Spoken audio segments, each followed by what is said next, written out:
मुंबई के ballad pair में स्थित ईडी के दफ्तर में आग लग गई। ये जो आग है वो सुबह 2:45 बजे के करीब लगी है। 5 मंजिला पूरी इमारत है, इसके चौथे मंजिल पर यह आग लगी है।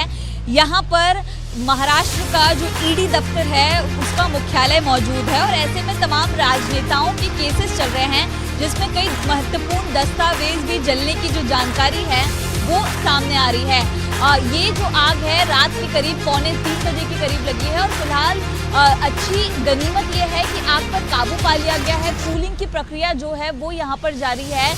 लेवल 3 इस आग को घोषित किया गया था। लेवल 3 का मतलब होता है कि 18 से ज़्यादा फायर ब्रिगेड की गाड़ियाँ जो है इस आग को कंट्रोल करने के लिए लगेंगी, लेकिन कई घंटों की मशक्कत के बाद अब फायर ब्रिगेड ने इस आग पर काबू पा लिया है। किसी के हताहत होने की कोई जानकारी जो है वो सामने नहीं आई है। शनिवार का दिन था, रविवार का दिन था, तो कोई इसमें फंसा हुआ नहीं था, लेकिन फिलहाल अगर आप तस्वीरें देखें तो आग पर काबू पा लिया गया और लगातार जो कूलिंग का काम है वो जारी है। जिस तरह आग की लपटें दिखाई दे रही थी उसकी तस्वीर अब आपको नहीं दिखाई देगी, हल्का सा धुआं दिखाई देगा, क्योंकि अब आग पर काबू पाया गया है और लगातार फायर सेफ्टी को लेकर सवाल उठते हैं। और इतना महत्वपूर्ण ये दफ्तर है जहां पर कई राजनेताओं के केसेस चल रहे हैं, जांच चल रही है, उस बीच ईडी दफ्तर में आग लगना कई तरह के सवाल भी खड़े करता है।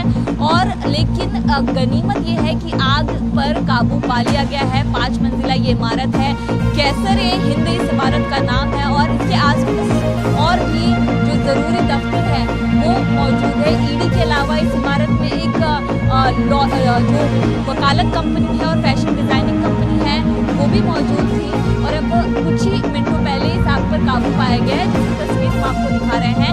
आसपास के सभी जो दफ्तर हैं उनको भी अलर्ट कर दिया गया था। आग लगने की वजह फिलहाल सामने नहीं आई है, लेकिन पॉजिटिव बात यह है कि आग